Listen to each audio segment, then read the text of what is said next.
All right. Good morning, everybody. Good morning once again. We got the 27th today. I think feels like a Tuesday. It's a Monday. I think. I don't know. The days all run together with the remodel that we're doing. Took a few extra minutes today to kind of get our wits about us after a long weekend of watching the tile guy acting like I knew what I was talking about, but I didn't. I really didn't. So I left Matt Blood alone most of the time. So, guys, I'm Bob Turner. If you haven't been here before, this is Live 365. I go live every morning at 8 o'clock to share uh, things that I've learned about personal development and business and just generally life, combining lessons learned in endurance sport and 20 or so years as a contractor and working in the field and being on job sites and dealing with leadership and discipline and consistency and accountability and those kinds of things. So kind of boil that all down into some great conversations from time to time. Good morning, Dad. How are you? Good morning, Kevin Hawthorne. Today, my guest is Peter Christensen, and one of my early memories of Peter, and I'll share this, and I'll let him tell a little bit about himself. One of my earliest memories of Peter is that I asked him if he was going to the contractor conference, Mile High Profit Summit out in Denver, and he said, "I don't think I'm going to make it." And I kind of leaned on him a little bit. I said, "Dude, you got to get there. You got to get in the room." And I'll let him tell you more if he cares to. But Pete did show up, and he got a lot out of it. And since then, or sometime after then, we've been working together, coach-client relationship, and we chat every week. And sometimes the calls are spirited, so my side or Pete's, but we always seem to get something done and move the needle. And he's made some great moves this year with his business, Springwood Builders. So I thought it'd be great to bring him on this morning. He's also a guy that shares this out all the time, and he's very supportive of me in that regard. So thank you, Pete. Dave Howard, good morning. Ben Bryant, Bubba Hogan, and Roy Dahl are here. Good to see all you guys. Pete, good morning. Thanks for coming, buddy. Yeah, not a problem. Thanks for having me, Bob. Yeah, no, it's great to have you on. And I told you it's kind of do podcast mode here, but you're the owner of Springwood Builders, way down south in the state in Winterport from me. Tell everybody a little bit about yourself, Pete. Take a couple minutes. Yeah, so I mean, I started up Springwood Builders back in 2017. Before that, never really found a job that fit. Bounced around here and there. Did have a minor in business in college, but honestly, never thought I'd use it. So here I am running a pretty sizable company down here, and we got 6 guys in the field and 3 in the office, and then myself. And I like to say we're kicking ass and taking names, but because of that, I've had to grow. And as you said, what was that, back in 2022? I guess you kicked my ass and told me to get to Denver.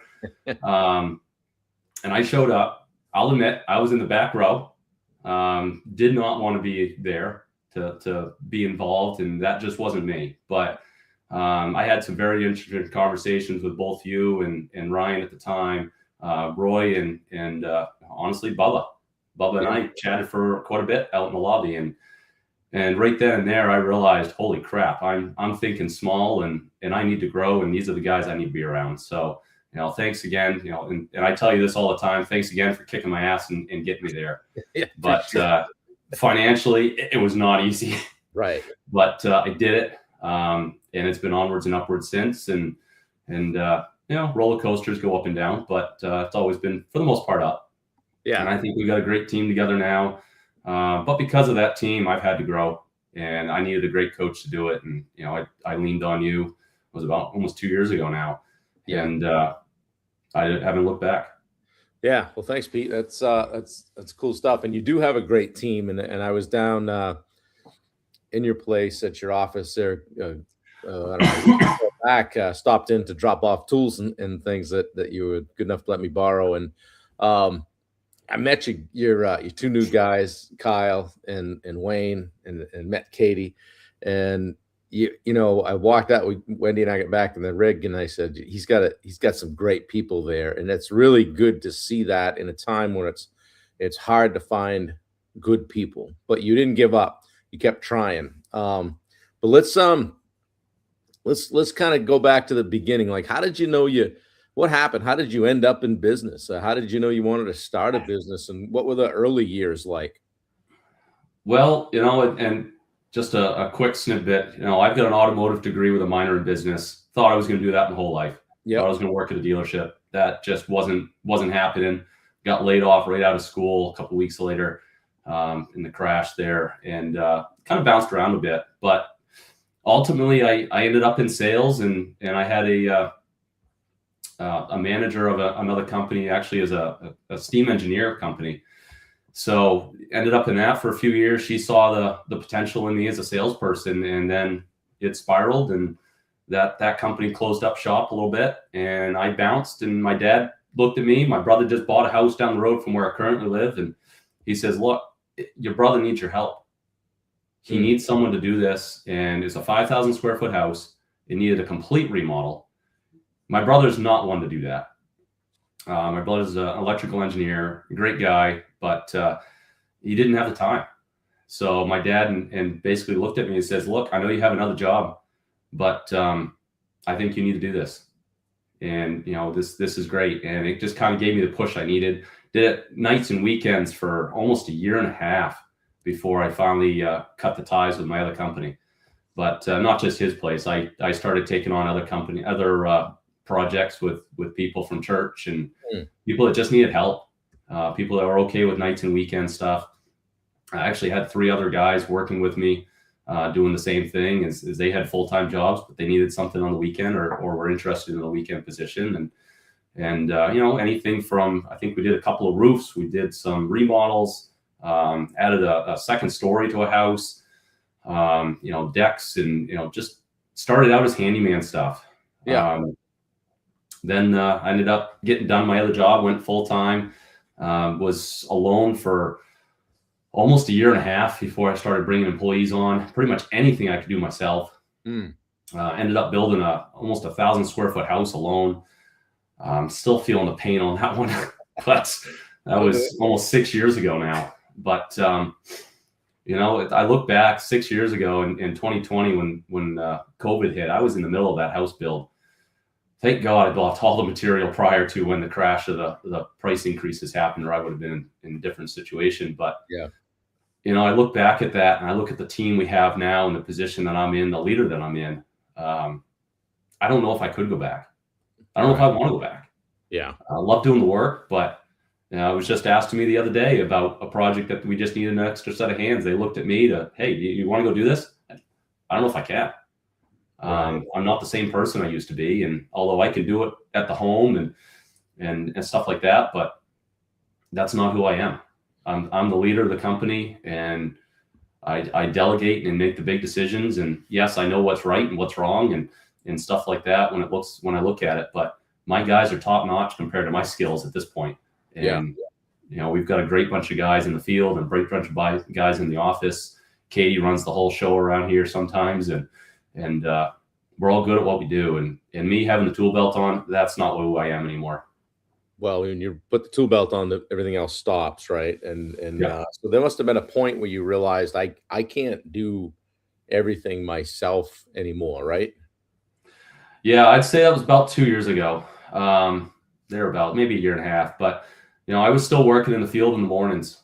But by noontime, the guys stopped for lunch, and my crew lead was a good guy, and he'd run the crew for another couple hours in the afternoon. At that time, I went back, and that's where I met with clients, and I wrote up estimates. And then dinner happened, and then I'd write up more estimates after dinner. I'd be sitting in bed, my wife's trying to sleep, and here I am typing up estimates at 8, 9, 10 o'clock at night. And there comes a point we just look and go, why am I still doing this? 80, 90 hours a week, and this is ridiculous. And and then I just said, you know what, screw it. I don't need to be in the field.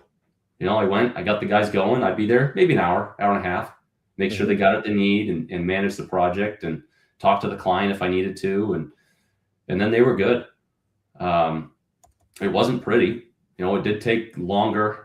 We don't do time and material bids. Everything's a project bid. So, that part was all on my shoulders, but it took longer. Every project seemed to take almost double the time that it needed in the early years, but we dialed it in. We got it knocked down, and we figured out what was really going on. and we built the team that we have. So, but yeah, it was a burnout phase for me, and I just couldn't do it. And now we've added people, we fired people, we added more people, and it's been a long road, as you remember, the as you call it, what passionate conversations we've had weekly. Yes. We've had people coming in and out of here that weren't the right fit. Yeah. We didn't know it at the time, and I'd dial in my expectations a little more for that position, and I'd go at it and say, all right, here's what we need. This is what we're looking for, and dial it in a little more the next time when it wasn't the right fit again, and finally found the right people. And I truly believe that we got the best team around. Yeah, you guys are doing very well.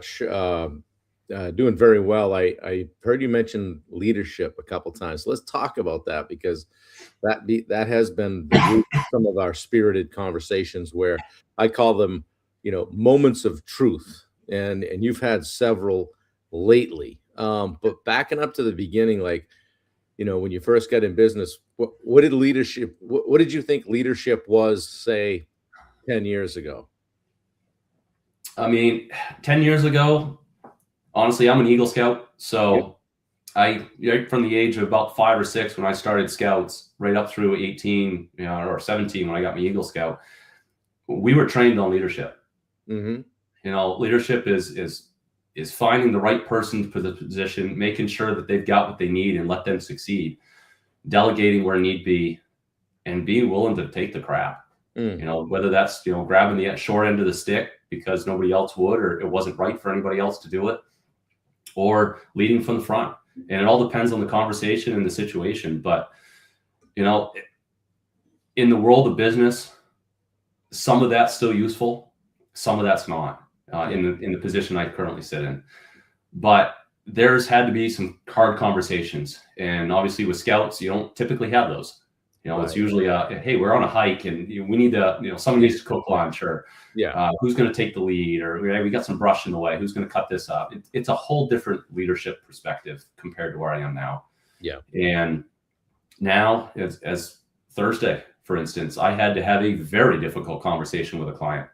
Ultimately, we were in an impasse and we had to part ways. I stood by my team, and it was not an easy decision.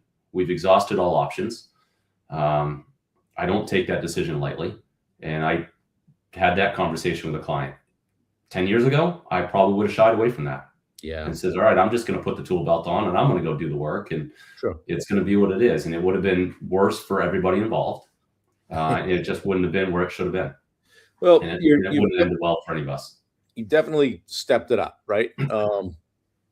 What do you think the difference between a good leader is and a great leader?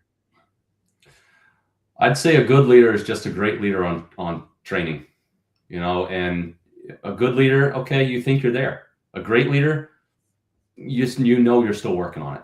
And knowing that difference in your own mind, and knowing that you're not there yet, and realizing that, I think makes you a great leader. Yeah, cool. Because you're not perfect, but you look at your team, and for instance, this last week, I looked at Kyle, my field operations manager, and he and I had some very difficult conversations on how we were going to approach this. Mm-hmm. And we went back and forth, and we leaned on each other. Yeah. A great leader does that.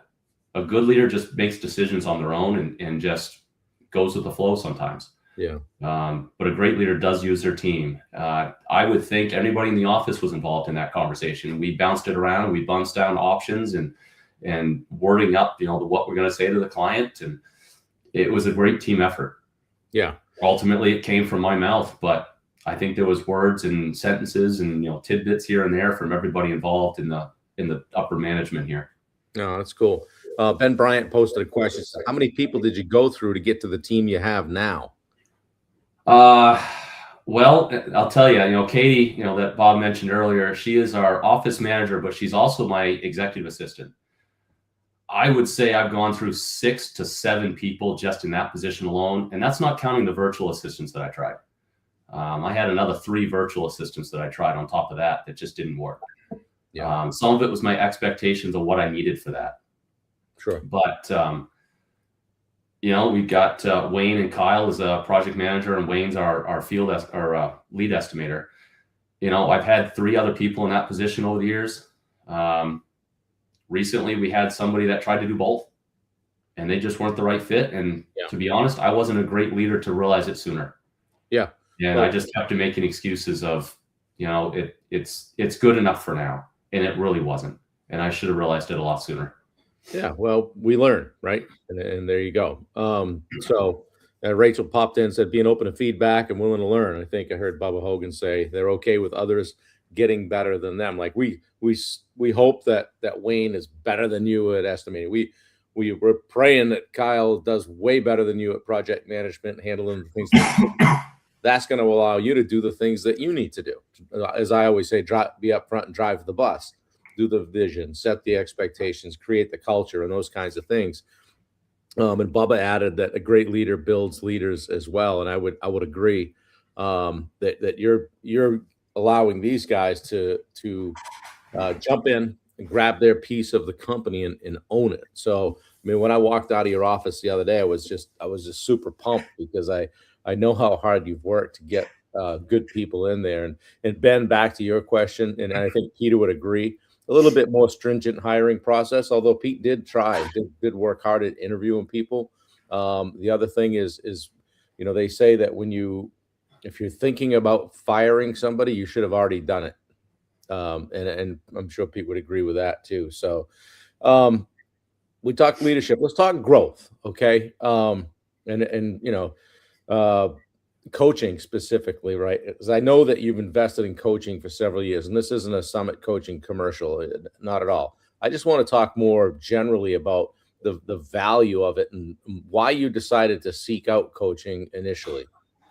Well, I mean, as you know, and I'll spare the details, but there's been several groups of coaching in the past that I've been involved with. Some got me to a level, couldn't get me much further. Yep. Some opened my eyes to a different perspective that I never looked at. But once they were open, it really wasn't helpful. And I believe that the one-on-one that you and I have, and even the Summit community that you've started again now, and the people that I've met through all of these groups, they give us the insight that we need. Sure. As a leader, we don't always know the answer, but through coaching, whether it's you directly or the community as a whole, I mean, Bubba's on here, and I talked about with meeting with Bubba and with Roy, and there's a bunch of other of you that I've talked with, and I would say coaching as a whole is not necessarily the coach itself, but having access to the community that are like-minded people. Sure. And coaching with you, sometimes you say shit I don't want to hear, but it's what I need to hear. I don't like it in the moment, but it's what I need to hear, and it's the push that I need. And right. And sometimes I get off the call and boy, I'm frustrated as hell with you. But sure. Once I calm down a few minutes later, I realize, Bob's right. And it's having that person that can see the other side without emotion.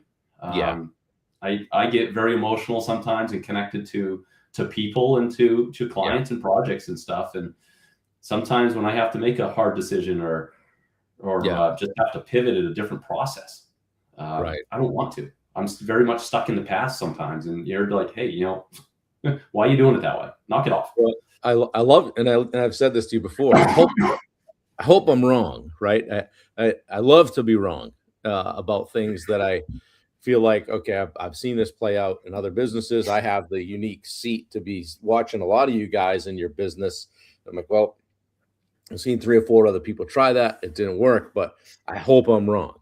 And so, and it's not when I'm right, I'm not over here going, yeah. I'm like, all right, yeah, I'm right. That didn't go the way we wanted it to. So now how are we going to deal with it? So when you first started getting coaching, like was there something that made you decide to do it? In other words, like a lot of people just wait. And I think I was talking to Bunker about this the other day, that they don't want to admit maybe they don't know everything, right? Was there a moment when you just said, screw it, there's got to be a better way? Well, I mean, yes and no. It's one of it comes down to financial. I mean, there's 1,000 different groups out there for sure, but some people look at it as an investment, like I do. Some people look at it as an expense, and if you're looking at it as an expense, you're not ready for it. Right. And sometimes, you have to look at it as an expense on the early parts, but you just got to take that leap of faith and know that it truly is an investment in the end. I would say Yeah, I paid you a lot of money over the years, but I think I've got back maybe 10 to 15 times that. There you go. And I paid other groups, a lot of money, and I haven't gotten shit. So, Yeah.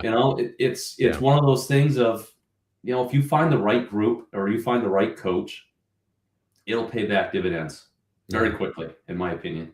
Well, you mentioned the community too, and we've got the Edge Live, but I was glad you brought that up. But way back to even when you were in Denver, like you mentioned a conversation you had with Bubba. Talk about the conversations in the hallway at some of these events, but also like with the community. I mean, there's some big shifts in your thinking from some of these conversations, right? Yeah, some of these conversations are as small as, hey, this is what I do on X, Y, or Z. And it's not necessarily a topic that would be talked about in the conference. But sometimes it's, well, shit, I never even thought of that. Right. Or, hey, I'm doing this, but this is taking me 3 times longer than what you're doing. Mark Bunker, I've talked with him many times. He's doing similar business down in the Massachusetts area. And there's processes that he's doing that I never even thought of. Right. And maybe it would be easier for me. Yeah. Maybe it won't work up here, but at least be open to try. And those conversations in the hallways that you have with a bunch of different people. I talked to Bub, and to be honest, I can't remember what it is that he and I talked about 4 years ago. But it was a conversation in the lobby that changed my mind and changed my perspective of, wow, I never even thought of that. Yeah. And here this guy that I thought was the cat's ass back then, and he's grown even more now. He's talking to me. Yeah. Wow. I must be important if he's talking to me and having a conversation like a human being. Yeah. And of course, you got this guy that's sitting there as an ex-sheriff. That's intimidating on its own regard. But he's pivoted from that and gone to do the business that he is now, and 3 companies. So seeing the troubles that he's had and listening to his stories, going, well, shit, if he can do it, I can do it. Exactly. And just having that drive. Yeah. And like Mark said, I saw in the comments here a second ago, sometimes you got to pivot. Yeah. I was in the field, now I'm pivoted. I'm not. And I try my hardest not to be. But if my guys need me, if we truly need me in the field and there's no other way, yeah, sure. But sometimes, Kyle, I'm leading him up. He doesn't need much, but he does need a push to say, hey, this is what we need to do. How are we going to get there? I already know the answer, but I want them to tell me the answer. And more often than not, they have the answer. And that's the leadership moments that I strive for. Yeah, I love it. Peter, one of the things I know about you is you play the long game. You're not looking for the overnight, the success. You're willing to put in the work. You're there every day early. You stay late. You're doing the thing. Your family is entrenched in your business with you. Hey, the boys might be involved someday, or maybe one. And who knows? But what things have changed for you significantly over the past 5 years. A couple things, like what does winning look like to you now? And what would you like to leave for a legacy? Well, I mean, I'll say this. Whether my kids want to be in the business or not, it's irrelevant. I'd love for them to take it over. Scott's my youngest. He's 11. He wants to demolish everything and turn it into a shed business. I don't know if I agree with him, but you know what? In 20 years, maybe that's what he wants to do. But whether they want to do it or not, what I want to leave as my legacy is they could take it over if they wanted to. They could step right in and not miss a beat. The business runs without it. They don't need to do anything. Now, I'm not saying that they shouldn't do something, but they don't need to. That the leadership moments have already been had, at least in the short term, as long as the people are there, that they can do what they need to do and the business will run, so that my wife and I can take a vacation. We can leave for a week or 2 at a time. I mean, the goal is to travel the earth, travel the US anyway, and be gone for 6 to 8 months at a time and check in daily. And I would say we're probably maybe a year or 2 away from doing that. I don't know if it'll happen in a year or 2, but I'd like to think that we're that close. And, if the kids want to step in, fantastic. I see potential in both of them. They're both in scouts. My oldest, William, he's 14. He'll be hopefully an Eagle Scout by this time next year. That's great. As soon as he gets a few things done. But as part of my legacy, I don't want to just be, all right, I'm retiring, so I'm closing the business up. I want it to be something that whether my kids take it over or it's sellable, whichever it is, I don't want to leave the people that have given me so much through the years to build it to what it is now, be without a home anymore, be without a job. Right. Bubba piped in that you're going to be in Gatlinburg area with us in November. So don't forget to check out the link, guys. If you haven't seen the chat, Bubba's in there working his own game. Jumping all over Wendy. Now she's putting the links in, Bubba. You got it coming now. Hey, Pete, as we kind of move toward the finish line here, this has been great. If you had to start Springwood Builders over tomorrow, what's the first thing that you would do? Oh, geez. Don't make me do that again. I'll tell you, it's been 9 years this October. So we're coming up on our 9th year anniversary. Honestly, I don't know if I could do it again. With the mindset and the knowledge I know now, I probably could. The first thing I would do is start finding the right people. And that might mean that I have to put the tools down and do the work for a short bit. Yeah. This wasn't, like you said earlier, this wasn't an overnight success. This has been years and years and years of culturing the right people, the right clients, the right processes. And we're still growing processes daily. We're still dialing in our stuff, but I leave it all to the people. Ultimately, if you don't have the people, you can't grow and you can't succeed because you can't do it all. And I found that out, what was it? Was it 2 years ago, 3 years ago that I broke my foot? Right. And I was it. And I'm looking at the wife in the ER and saying, I don't know what we're going to do. We had 6 months job or 6 weeks worth of work scheduled in front of me for just me. And here I am, I can't walk. And boy, we made it happen. Yeah. And we found the right people at the time that got us through.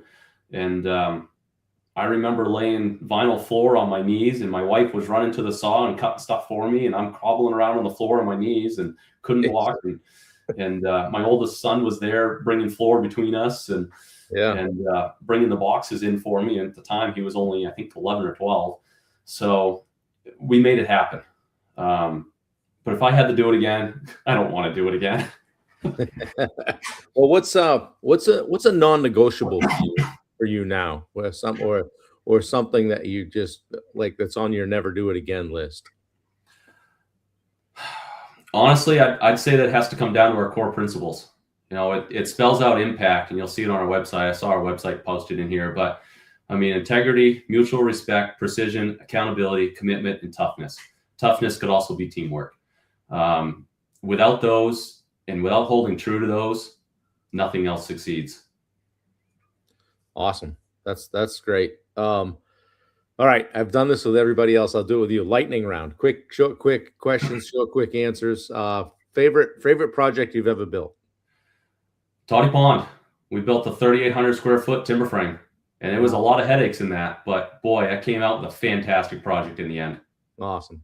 Coffee or energy drinks? I think I know the answer to that. Energy. I'm not a coffee guy. This is orange juice. Sorry. Early mornings or late nights? I'm early morning. Yeah. By 8 o'clock, I want to see my pillow if I had a choice. Favorite leadership book? Bob's book. Hey, obviously. All right. The only one I've really read, to be honest. But the other ones just bore me in the first couple pages. Took me 8 guests to get somebody to say the right answer. How about the biggest pet peeve on a job site, Pete? Cleanliness. Yeah. It drives me nuts when I see piles of stuff, especially out in the dirt. Nails, screws, pieces of fascia metal. It drives me bonkers. How about a tool you couldn't live without? I hate to say it, but my stiletto hammer now. After elbow surgery, I can't go back. Yep. I was running an old Stanley steel hammer for the longest time. Favorite place to vacation? We love the White Mountains. Yeah. How about one habit that's changed your life?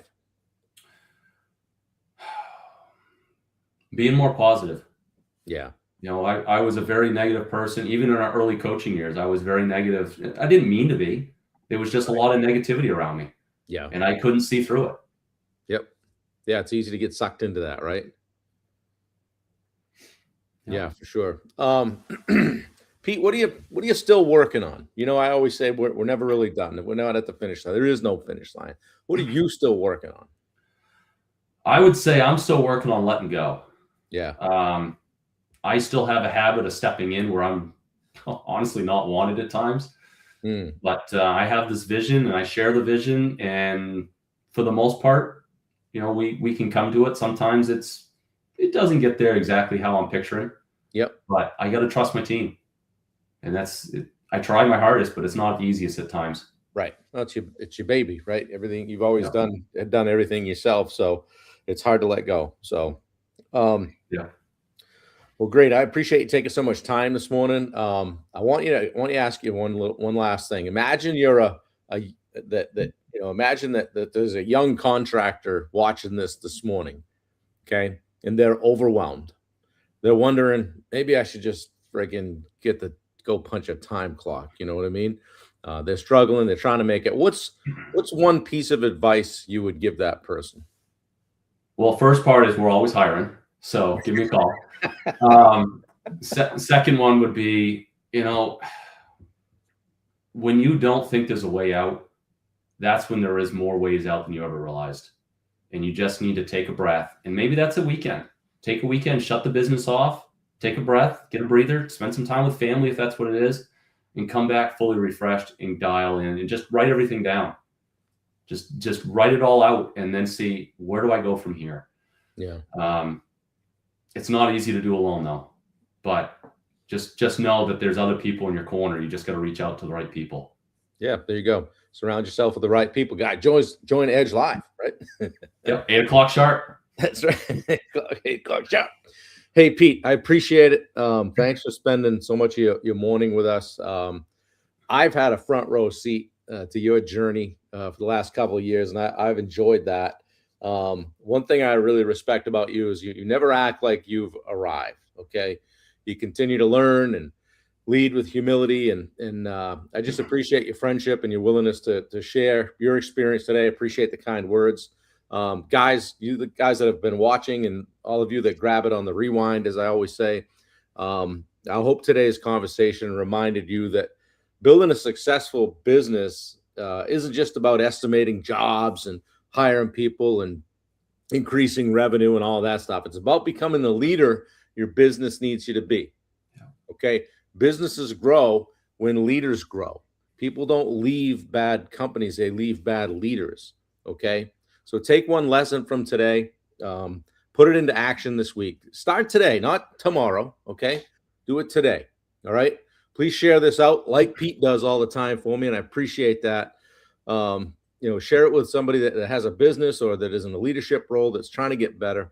I appreciate it. Rachel, thank you for the comments. Bubba, thank you for all your comments, most of them anyway. Wendy, thank you for putting in the links. And guys, as always, go out and be productive. Go find your edge. Okay. I love you guys. I appreciate it. Peter, thank you very much. This is super helpful and super impactful. I think people get a lot out of it. Guys, have a fantastic day today. Go do something great. All right. Take care. We'll see you. Thanks, Pete. Thanks, Bob. Have a good one.